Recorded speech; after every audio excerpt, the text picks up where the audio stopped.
हमारे भारतीय राजनीति में कई ऐसे बाहुबली नेता हैं जो पहले तो बड़े से बड़ा गुनाह करते हैं और फिर जमकर अपने रसूख पावर और पैसे का इस्तेमाल करते हैं। ये कहानी भी एक ऐसे ही 6 बार के विधायक और मायावती की सरकार में मंत्री रहे बाहुबली नेता की है, जिसने पहले तो अपने से आधी उम्र की लड़की को अपने झांसे में फंसाकर उसे 3 बार प्रेग्नेंट किया और फिर उसके साथ ऐसी खौफनाक वारदात को अंजाम दिया कि सुनकर आज भी रूह कांप जाती है। दोस्तों, हम बात कर रहे हैं मधुमिता शुक्ला और अमरमणि त्रिपाठी की। तो आखिर क्या है अमरमणि त्रिपाठी और मधुमिता शुक्ला की पूरी कहानी, चलिए जानते हैं। जब आप इस केस के बारे में सुनेंगे तो यकीनन आपके पैरों तले ज़मीन खिसक जाएगी। आप पूरी कहानी जानने के लिए वीडियो के अंत तक ज़रूर बने रहें और अगर आपने अभी तक हमारे चैनल को सब्सक्राइब नहीं किया है तो चैनल को सब्सक्राइब करके बेल आइकन ज़रूर प्रेस करें। दोस्तों, 1999 में पहली बार विधायक बनने वाले अमरमणि त्रिपाठी आने वाले वर्षों में उत्तर प्रदेश की राजनीति में बड़े नेता के तौर पर पहचाने जाने लगे थे। उनकी राजनीतिक पकड़ इतनी मजबूत हो चुकी थी कि वो लगातार विधायक तो चुने ही जाते थे, लेकिन सरकार बदलने के बाद भी ये हर पार्टी की सरकार में मंत्रिमंडल का हिस्सा हुआ करते थे। दूसरी तरफ इस कहानी की किरदार हैं मधुमिता शुक्ला। बहुत कम उम्र में ही वो कवि सम्मेलनों में आयोजकों की पहली पसंद बन गई थी और अभी इनकी उम्र 20 साल की भी नहीं थी कि इनके तीखे तेवर और शानदार कविताओं की वजह से लोग इन्हें काफ़ी पसंद करते थे। पहले तो मधुमिता शुक्ला अपने कैरियर की शुरुआत छोटी मोटी मंचों पर प्रस्तुति देकर करती थी, मगर जैसे जैसे उनकी लोकप्रियता बढ़ती गई उन्हें दूसरे राज्यों से भी बुलावा आने लगा और इसी क्रम में साल 2000 में मधुमिता शुक्ला के पास दिल्ली में आयोजित एक कवि सम्मेलन में शामिल होने का न्योता आया। हजारों की भीड़ के सामने कम उम्र की मधुमिता शुक्ला एक मजे हुए कवि की तरह अपनी कविताएं पढ़ती हैं और जिसे सुनकर हर कोई तालियां बजाने पर मजबूर हो जाता है। यहाँ मौजूद ऑडियंस में उत्तर प्रदेश की राजनीति में बाहुबली नेता के तौर पर पहचाने जाने वाले अमरमणि त्रिपाठी की मां सावित्री मणि त्रिपाठी भी शामिल होती हैं। अमरमणि त्रिपाठी की मां सावित्री मणि त्रिपाठी को भी कविताओं से बहुत ज़्यादा प्रेम था। प्रोग्राम के दौरान ही जब अमरमणि की मां को ये पता चलता है कि मधुमिता शुक्ला भी लखनऊ की है, तो एक ही शहर के होने की वजह से प्रोग्राम खत्म होने के बाद सावित्री जी कहती हैं अपनी बेटियों के साथ और उनसे मिलने जाती हैं और पर्सनली मिलकर मधुमिता का उत्साह भी बढ़ाती हैं। इतना ही नहीं, सावित्री मधुमिता को लखनऊ वापस आने पर उनके घर आकर मिलने का भी न्योता देती हैं। मधुमिता भी अमरमणि त्रिपाठी के राजनीतिक कद से बखूबी वाकिफ थी और इस कारण मधुमिता के लिए अमरमणि की मां से मिलना बड़े सम्मान से कम नहीं था। इसीलिए अमरमणि की मां के निमंत्रण को वो खुशी खुशी स्वीकार करती हैं और वादा करती हैं कि लखनऊ वापस आने के बाद वो ज़रूर उनसे आकर मिलेंगी। और वादा के मुताबिक जब मधुमिता वापस लखनऊ आती है तो अमरमणि के घर उनकी मां से मिलने के लिए जाती हैं। दोनों की पहली मुलाकात काफ़ी अच्छी रहती है। सावित्री मधुमिता की कविताओं से इतनी ज़्यादा प्रभावित होती हैं कि इन दोनों का एक दूसरे के घर आने जाने का सिलसिला शुरू हो जाता है। इसी क्रम में जब एक दिन मधुमिता अमरमणि त्रिपाठी के घर आती है, तभी अमरमणि की नज़र मधुमिता पर पड़ती है। अमरमणि भी पहले मधुमिता शुक्ला के बारे में कई बार सुन चुका था और इसके अलावा उनकी मां मधुमिता के बारे में कई बार अमरमणि से बात भी कर चुकी थी और इसलिए पहली ही मुलाकात में अमरमणि मधुमिता से अपने चुनावी भाषण के लिए कुछ लाइनें लिखने के लिए कहता है और उनके कहने पर मधुमिता तुरंत कुछ लाइन लिखकर उनको दे देती है और इस तरह अमरमणि तथा मधुमिता शुक्ला की बातचीत शुरू हो जाती है। धीरे धीरे नियमित तौर पर दोनों का मिलना जुलना शुरू हो जाता है। दुनिया की नज़रों में मधुमिता अमरमणि के लिए चुनावी भाषण तैयार करती है और ये सब कुछ कई महीनों तक चलता रहता है। साल 2003 तारीख 9 मई लखनऊ के निशातगंज इलाके के पेपर मिल कॉलोनी के मकान नंबर 33/60 घर के अंदर गोली चलने की आवाज़ आती है। वो जल्दी से किचन से भागकर बाहर निकलता है तो देखता है कि फर्श पर मधुमिता खून से लथपथ पड़ी है और जिस मेहमान के लिए वो चाय बना रहा था वो तेजी से घर का दरवाज़ा बंद करके मोटरसाइकिल से भाग रहे हैं। देशराज दोनों को भागते हुए देख शोर मचाता है और मदद के लिए लोगों को बुलाता है, मगर कोई उन दोनों को पकड़ने में कामयाब नहीं हो पाता और इधर तड़पते हुए कुछ ही देर में मधुमिता का शरीर भी ठंडा पड़ जाता है। देशराज इस बारे में मधुमिता शुक्ला की जुड़वा बहन निधि शुक्ला को बताता है और निधि ये खबर सुनते ही आती है। इस हत्या की जानकारी लगभग 7 बजे के आसपास स्थानीय पुलिस स्टेशन में दी जाती है। हत्या की खबर सुनकर पुलिस वालों को लगता है कि यह हत्या लूटपाट के इरादे से की गई है, मगर जब कुछ आला अधिकारी मौके पर पहुंचते हैं तो उन्हें अंदाज़ा हो जाता है कि दरअसल घर में किसी तरह की कोई लूटपाट तो हुई ही नहीं है, बल्कि बहुत ही नज़दीक से मधुमिता को गोली मारी गई है। मौके पर पुलिस के कई आला अधिकारी पहुंचते हैं और मामले की जांच शुरू होती है। सबसे पहले स्थानीय पुलिस अधिकारी मधुमिता के कमरे की तलाशी लेते हैं, जहां से उन्हें मधुमिता का मोबाइल और कुछ पर्सनल डायरी मिलती है। घर से कुछ सबूत और सामान जब्त करके उन्हें जांच के लिए आगे भेज दिया जाता है, जबकि मधुमिता के शव को अगले दिन पोस्टमार्टम के लिए भेजा जाता है। खबर आती है कि जिस अस्पताल में मधुमिता का पोस्टमार्टम होता है वहां खुद अमरमणि त्रिपाठी अपने सहयोगियों के साथ आते हैं और पोस्टमार्टम पूरा होने तक वो वहीं खड़े रहते हैं। और अमरमणि के ऐसा करने के पीछे की वजह जब पूछी जाती है तो बताया जाता है कि निजी तौर पर मधुमिता को अमरमणि की मां पसंद करती थी और इसके अलावा मधुमिता खुद भी अमरमणि के लिए काम करती थी और इसीलिए अमरमणि परिवार की हिम्मत बढ़ाने के लिए पोस्टमार्टम रूम तक जाते हैं। पोस्टमार्टम करवाने के बाद अमरमणि त्रिपाठी अपनी ही निगरानी में मधुमिता शुक्ला के शव को मधुमिता के पैतृक आवास लखीमपुर खीरी के लिए रवाना कर देते हैं। लखनऊ से मधुमिता शुक्ला का घर लगभग 140 किलोमीटर था और इसमें से लगभग 110 किलोमीटर का सफ़र सभी लोग पूरा कर चुके थे। गांव में अंतिम संस्कार की तैयारी भी हो चुकी थी।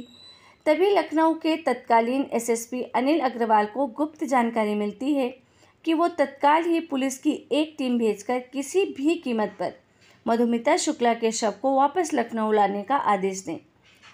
दरअसल जब मधुमिता शुक्ला की डायरी और मोबाइल की जांच की जाती है तो शुरुआती जांच में ही पता चलता है कि मधुमिता ने अपनी डायरी में अपने प्रेग्नेंट होने की बात लिखी थी और इसके अलावा इस डायरी से ये भी पता चलता है कि मधुमिता और अमरमणि त्रिपाठी पिछले कई वर्षों से रिलेशनशिप में थे। डायरी में ये भी दावा था कि इन दोनों मधुमिता शुक्ला गर्भवती थी। एसएसपी अनिल अग्रवाल तुरंत इन दावों के बारे में मधुमिता शुक्ला की बहन निधि को बताते हैं। निधि ये बात कंफर्म भी करती है कि अमरमणि त्रिपाठी और उसकी बहन मधुमिता शुक्ला काफ़ी समय से एक दूसरे के साथ रिश्ते में थी और ये तीसरी बार है जब मधुमिता प्रेग्नेंट हुई है। इससे पहले भी 2 बार मधुमिता का अबॉर्शन करवा दिया गया था और इसका भी जिक्र मधुमिता की डायरी में था। पुलिस अधिकारी को ये बात समझ आने लगती है कि अमरमणि त्रिपाठी मधुमिता के अंतिम संस्कार में जल्दबाजी मधुमिता की हमदर्दी में नहीं बल्कि अपना गुनाह छुपाने के लिए कर रहे थे और इसीलिए वो जल्द से जल्द किसी भी कीमत पर मधुमिता का शव वापस लखनऊ लाने के लिए कहते हैं, ताकि इस बात को कंफर्म किया जा सके कि मधुमिता वास्तव में प्रेग्नेंट है भी या नहीं और अगर प्रेग्नेंट है तो उस बच्चे का पिता कौन है। अनिल अग्रवाल के आदेश पर फिर से वापस 110 किलोमीटर का सफ़र तय करने के बाद मधुमिता के शव को बेहद ही गुपचुप तरीके से लखनऊ लाया जाता है तथा शुरुआती जांच में ही ये कंफर्म हो जाता है कि मधुमिता 7 महीने की प्रेग्नेंट है, जबकि पोस्टमार्टम रिपोर्ट में इस बात का कहीं जिक्र तक नहीं पाया गया क्योंकि पोस्टमार्टम रूप में मौजूद अमरमणि त्रिपाठी ने दबाव डालकर शुरुआत में ही इस तथ्य को छुपा दिया था। अब एसएसपी अनिल अग्रवाल अपनी निगरानी में मधुमिता के गर्भ में पल रहे भ्रूण का डीएनए सैंपल कलेक्ट करवाते हैं ताकि इस बात का पता लगाया जा सके कि इस बच्चे का पिता कौन है।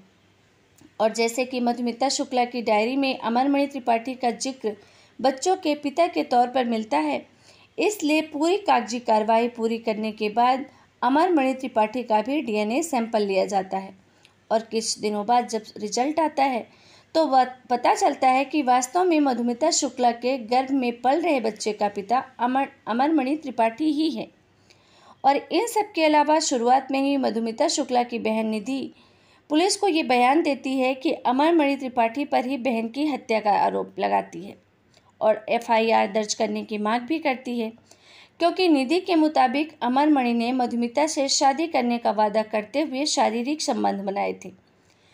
पहले 2 बार जब मधुमिता प्रेग्नेंट हुई थी तो किसी तरह अमरमणि ने अबॉर्शन करवा दिया था, मगर तीसरी बार मधुमिता अबॉर्शन करने से मना कर देती है और इसी कारण अपना गुनाह छुपाने के लिए अमरमणि त्रिपाठी ने मधुमिता की हत्या करवा दी।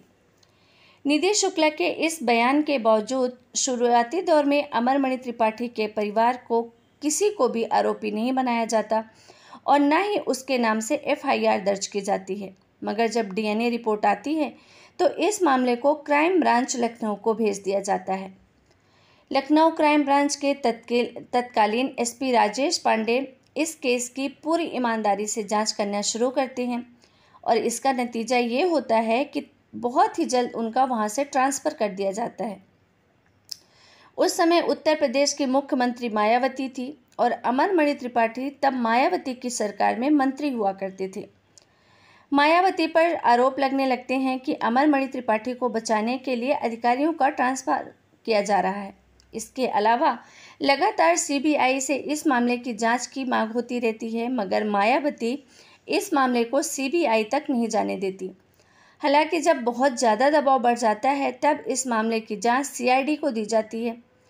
मामला हाथ में लेने के बाद सीआईडी के अधिकारी इस मामले की जांच शुरू करते हैं, मगर यहाँ कुछ अजीब घटनाएं देखने को मिलती हैं।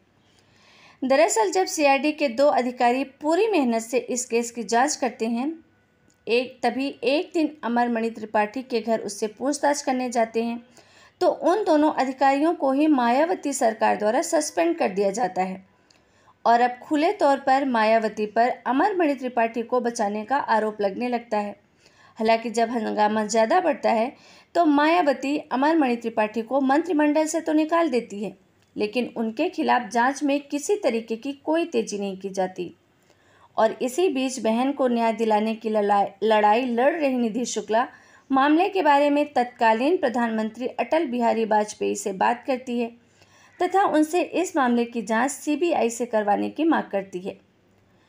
कथित तौर पर पीएमओ से दबाव आने के बाद मायावती इस मामले की जांच सीबीआई से करवाने को तैयार हो जाती है और 17 मई 2003 को इस मामले को सीबीआई को सौंप दिया जाता है। अब जो खुलासे होते हैं वो हैरान करने वाले होते हैं।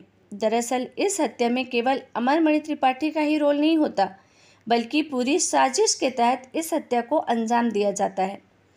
सीबीआई की जांच में सामने आता है कि पहले तो अमरमणि त्रिपाठी और मधुमिता शुक्ला की यूं ही मुलाकात होती है, मगर धीरे धीरे दोनों जब करीब आ जाते हैं और शादीशुदा और बच्चों का पिता होते हुए भी अमरमणि त्रिपाठी अपने से आधी उम्र की लड़की मधुमिता शुक्ला से शादी करने का वादा करके शारीरिक संबंध बनाता है।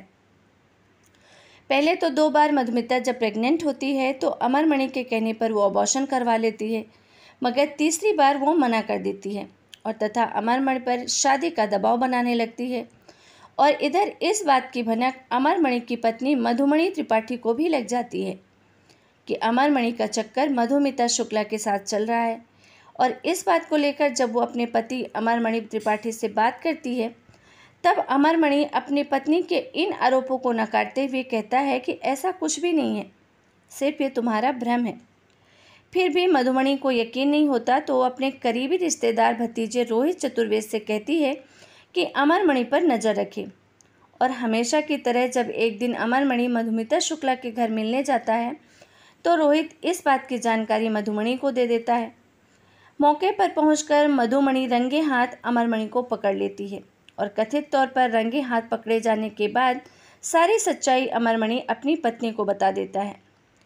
और यहाँ पर मधुमणि कहती है कि अगर मधुमिता शुक्ला को रास्ते से ही हटा दिया जाए तो पूरी समस्या खत्म हो जाएगी और इसी के बाद मधुमिता के कत्ल के प्लान की तैयारी शुरू होती है। अमरमणि की पत्नी मधुमणि त्रिपाठी मार्च 2003 में रोहित से मिलती है। रोहित मधुमिता को खत्म करने का काम संतोष राय के नाम के एक व्यक्ति को देता है और इस सिलसिले में संतोष राय, रोहित चतुर्वेदी, मधुमणि की मुलाकात भी होती है। और इस मीटिंग में मधुमणि कहती है कि इस काम में जितना भी पैसा लगे वो देने को तैयार है, बस ये काम पूरी सफाई के साथ होना चाहिए। और इसी के बाद पूरी प्लानिंग के तहत फाइनली 9 मई 2003 को संतोष राय अपने एक और साथी प्रकाश पांडे के साथ मधुमिता के घर जाता है और थोड़ी देर बात करने के बाद सीधे मधुमिता को गोली मारकर वहां से भाग जाता है। इस पूरे खुलासे के बाद 23 सितंबर 2003 को अमरमणि त्रिपाठी को गिरफ्तार किया जाता है और वहीं इस मामले में संतोष राय, सत्यप्रकाश पांडे, रोहित चतुर्वेदी, मधुमणि त्रिपाठी, अमरमणि त्रिपाठी तथा यज्ञ नारायण दीक्षित नाम के व्यक्ति को कत्ल का आरोपी बनाया जाता है। अमरमणि को गिरफ्तार तो कर लिया जाता है मगर कुछ ही हफ्तों के बाद उसे हाई कोर्ट से बेल मिल जाती है। और इतना ही नहीं, इस पूरे मामले में जांच के दौरान पावर और पैसे का पानी की तरह यूज किया जाता है। एक के बाद एक कई अहम गवाह मामले से मुकर जाते हैं और इसके अलावा केस को नया मोड़ देने की कोशिश भी की जाती है। अमरमणि त्रिपाठी पक्ष की ओर से फर्जी सबूत बनाते हुए ये दावा किया जाता है कि मधुमती शुक्ला 2002 में ही IIT कानपुर के एक छात्र से शादी कर चुकी है, मगर आगे चलकर ये दावा झूठा साबित होता है। अमरमणि की तरफ से ये भी दिखाने की कोशिश की जाती है कि मधुमिता शुक्ला किसी और लड़के के साथ रिलेशनशिप में थी और इसके लिए BSNL के अधिकारियों के साथ मिलकर फर्जी CDR बनाया जाता है तथा उसे सबूत के तौर पर कोर्ट में पेश किया जाता है, मगर आगे चलकर ये भी फर्जी साबित हो जाता है। भले ही एक के बाद एक फर्जी सबूत और गवाह फेल हो रहे थे, फिर भी अमरमणि त्रिपाठी पर आंच नहीं आती है और वो आज़ाद घूमता रहता है। इसी के बाद मधुमिता शुक्ला की बहन निधि शुक्ला केस को उत्तर प्रदेश के बाहर ट्रांसफ़र करने के लिए सुप्रीम कोर्ट में अर्जी करती है। सुप्रीम कोर्ट में इस मामले की सुनवाई होने के बाद इस मामले को उत्तराखंड ट्रांसफ़र कर दिया जाता है। अमरमणि त्रिपाठी की जमानत भी रद्द कर दी जाती है और फाइनली उत्तराखंड में इस मामले की सुनवाई शुरू होती है और अमरमणि त्रिपाठी पर लगाए गए सभी आरोप सही साबित होते हैं और इस कारण 24 अक्टूबर 2007 को इस मामले में अमरमणि त्रिपाठी और उसकी पत्नी मधुमणि त्रिपाठी समेत कुछ 6 लोगों को दोषी करार दिया जाता है और सभी को उम्र कैद की सज़ा भी सुनाई जाती है। इसके बाद अमरमणि त्रिपाठी और उसकी पत्नी समेत बाकी आरोपी जेल में ही रहते हैं, मगर 2012 में इन सभी को उत्तराखंड की जेल से वापस गोरखपुर सेंट्रल जेल में ट्रांसफ़र कर दिया जाता है। और कमाल की बात तो ये होती है कि उत्तर प्रदेश में आते ही अमरमणि त्रिपाठी कुछ ही समय तक जेल में रहते हैं। उसके बाद बीमारी को आधार बनाकर खुद को BRD मेडिकल कॉलेज में ट्रांसफ़र करवा लेते हैं। मधुमणि त्रिपाठी भी बीमारी के आधार पर इस BRD मेडिकल कॉलेज के VIP वार्ड में भर्ती हो जाते हैं। 2013 में अखिलेश यादव की सरकार में अमरमणि त्रिपाठी और दूसरे आरोपी सरकार से जेल से रिहा करने की अपील भी करते हैं, मगर अखिलेश यादव की सरकार इस मांग को नकार कर दिया जाता है और इस कारण अमरमणि त्रिपाठी कभी जेल तो कभी अस्पताल में रहते हैं। आपको जानकर हैरानी होगी कि 2023 तक अमरमणि त्रिपाठी अस्पताल और जेल में ही था, मगर 2023 के अगस्त महीने में उत्तर प्रदेश की योगी आदित्यनाथ की सरकार ने अच्छे व्यवहार के चलते अमरमणि त्रिपाठी और उसकी पत्नी को जेल से रिहा कर देते हैं और अब दोनों ये आज़ादी के साथ अपनी ज़िंदगी मज़े से जी रहे हैं। और वहीं दूसरी तरफ मधुमिता शुक्ला की बहन निधि शुक्ला आज भी इंसाफ की लड़ाई लड़ रही है। तो दोस्तों, इस पूरे मामले में आप क्या कहना चाहेंगे, हमें कमेंट बॉक्स में ज़रूर बताएं। साथ ही इस वीडियो को सुनाने का उद्देश्य किसी की भी भावनाओं को ठेस पहुंचाना नहीं है, बल्कि आपको जागरूक करना है, सतर्क करना है। आप सुरक्षित रहें, सतर्क रहें, सावधान रहें। जय हिंद, जय भारत।